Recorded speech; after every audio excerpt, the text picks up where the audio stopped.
The next story is about cabbages and donkeys. Once upon a time, long, long ago, so long ago that no one's quite sure if it really happened or not, there was a young, gay huntsman out hunting to get some food for his family. All was right and all was wonderful, and he shot with his bow and arrows a couple of hares, and he was thinking what a nice meal it would make for his parents and his siblings. And he came across an aged crone, and the aged crone, "Oh, hello. Would you be able to give me any food? I'm very, very hungry." He was going to ride on, but then he thought, well, I can catch more hares. We will have enough to eat. It is true we're hungry, but, well, she must be in need. So he smiled and said, "Here, my dear, have a hare." "Oh, thank you, you're so kind. Don't think about it," he said, and rode up. "No, come back, one good turn deserves another. Now, in a little while you'll come to a tree, and in that tree there'll be 11 jackdaws arguing about a cloak. It is a wishing cloak. If you put that cloak on, you can wish yourself anywhere in the world.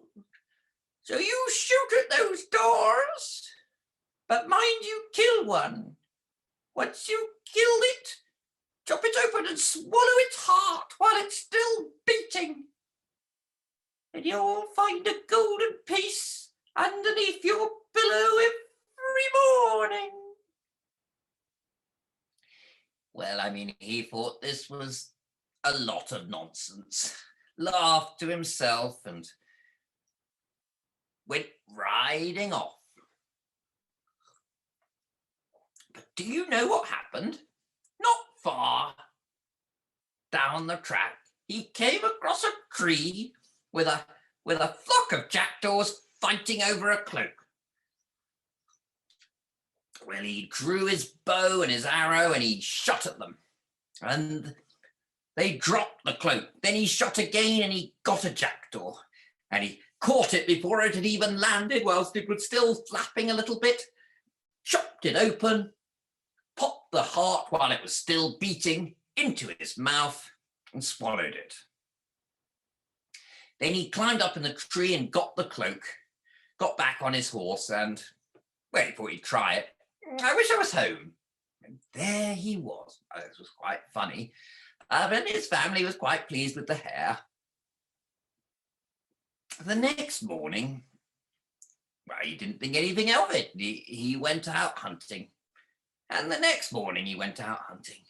Now, it's a terrible thing to tell, but in those days people didn't change their sheets very often.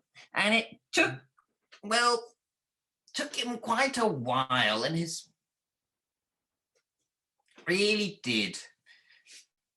And, well, he found it till his pillow started to get really uncomfortable. So he thought he'd better look under the pillow, and it was full of gold. Well, he had a lovely time. He bought his family the things that they needed. He went out, bought himself beautiful clothes, bought himself another horse, bought himself a fine bow and arrow, and he'd use his wishing cloak just to get around a bit quicker, but without much thought. After a while, he thought he'd go out and see the world, for what was a young man, gallant and gay, with a new gold piece every day and a cloak that can move him in and out of the world? Well, what joy and happiness, really. And he went out, and the cloak was very useful, because if ever he got into a sticky situation, and sometimes he did when he'd get into a fight and realize that he wasn't going to win it, or he'd find himself somewhere late at night and some other people coming towards him threateningly, he'd just wish himself in a nice, comfortable inn somewhere. Now, one day, he saw a great gloomy castle, and he thought he was properly dressed. He'd been received in other places. It looked like a place that would be interesting to go. An aged and very ugly woman with a nose that came down almost to her chin welcomed him. "How nice to see you," she said. "Do come in." And once he was in, he met her daughter. Her daughter was so very, very beautiful.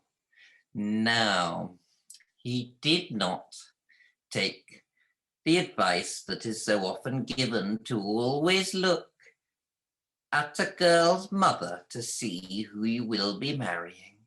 But perhaps he was bewitched. Though why I say perhaps, I don't know, because there were witches.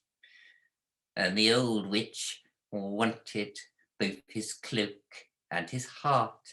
The young witch, well, she said, "He's so sweet and charming." "He's not. He's just a victim. We will steal it." "A gold piece every day, my dear, is not for him. And as for a wishing cloak, it is very rare and valuable. We must have it." Well, they argued, but she controlled her daughter. And she told her daughter to give the huntsman a draught of something to drink, and it made him very ill, and he vomited. And the daughter very kindly took the vomit out. And mother said, "Swallow the heart, swallow the heart." So she took out the heart and swallowed it. Well, the next morning he didn't find a golden piece, but he had plenty of golden pieces. And besides, he was so besotted with the pretty girl, who cared? And now the mother said, "You've got to get the cloak." "But we've got his gold, can't we leave?" "No, we need the cloak." And she beat her and smashed her around the face until she'd do what she was told. So then she spent a couple of days being very miserable. And he, "God, please tell me, why are you so miserable?" Every time I look up at the birds, I think how lucky they are that they can go to the magic mountain. And I will never visit the magic mountain." "It's so easy. Come here." And he took her under his cloak and wished them away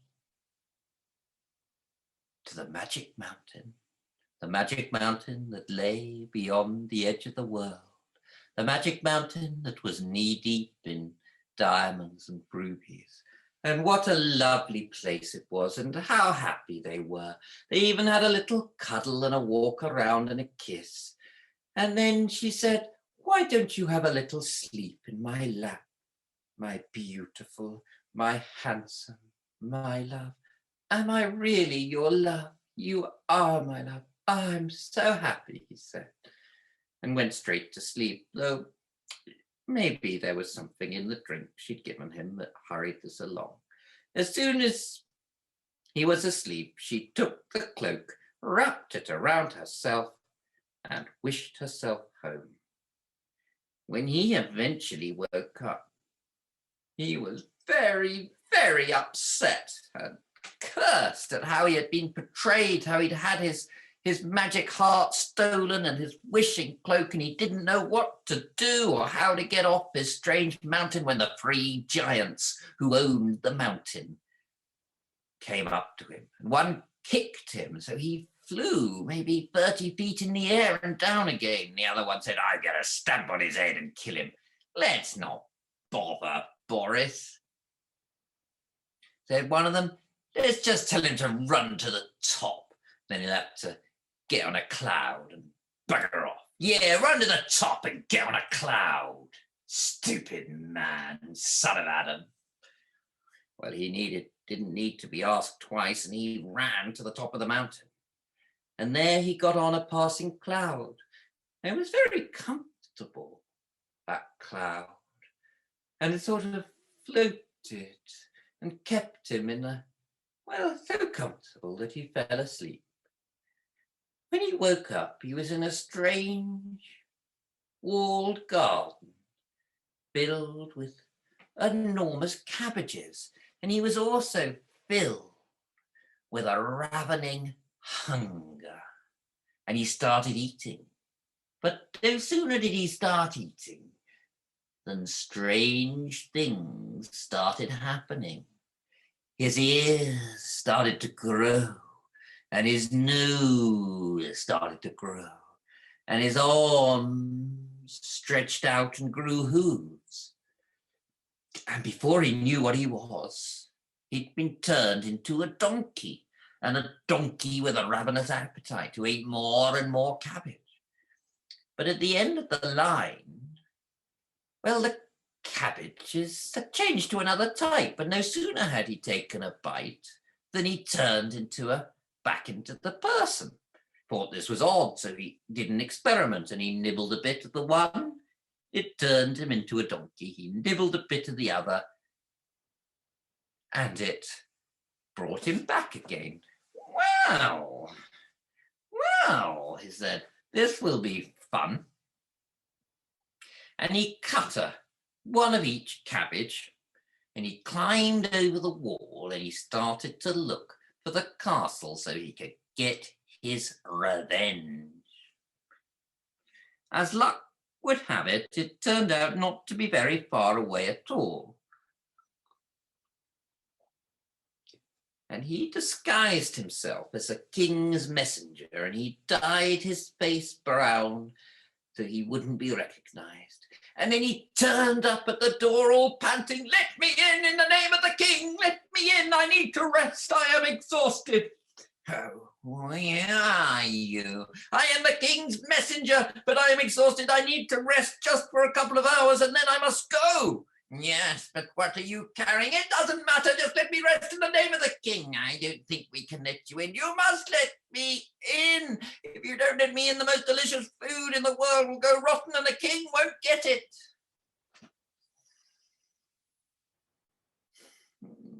"The most delicious..." No, I didn't. "The most delicious food in the world. What is it?" And the daughter was there. "What is the most delicious food?"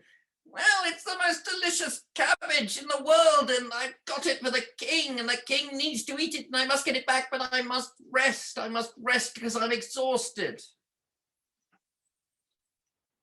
"Well, if you could give us some." "I can't give..." "Well, we're not going to..." "Well, all right, I'll give you each a leaf. There's plenty here," he said. "If you'll just let me lie down, show me where I can lie down." And they took him in and gave them a leaf. They said, "Eat it. It is the aftertaste, the explosion of pleasure that takes off the roof. This is why kings and emperors eat it. No mere mortal has he..." They ate it very quickly. And then he roared with laughter. He roared with laughter and revealed his disguise. And then he beat him and took him to the stable. And the next day he found a farmer and said, "Work them hard and bring them back." For he was careful to take the gold coin every morning that was underneath the hay. And the donkeys scowled at him, and he scowled back. Well, the farmer kept saying that the old one was weak and didn't want to work. He said, "Work it to its death. It's a stupid donkey," and he kicked it. It didn't take long for that donkey to die. And then he remembered how beautiful the younger one was, and the younger one started being nice to him. So he gave the younger one a leaf from the good cabbage, and then she was transformed. Perhaps she wasn't as beautiful and as attractive as he'd remembered, but she had a castle, and he married her, and they lived happily ever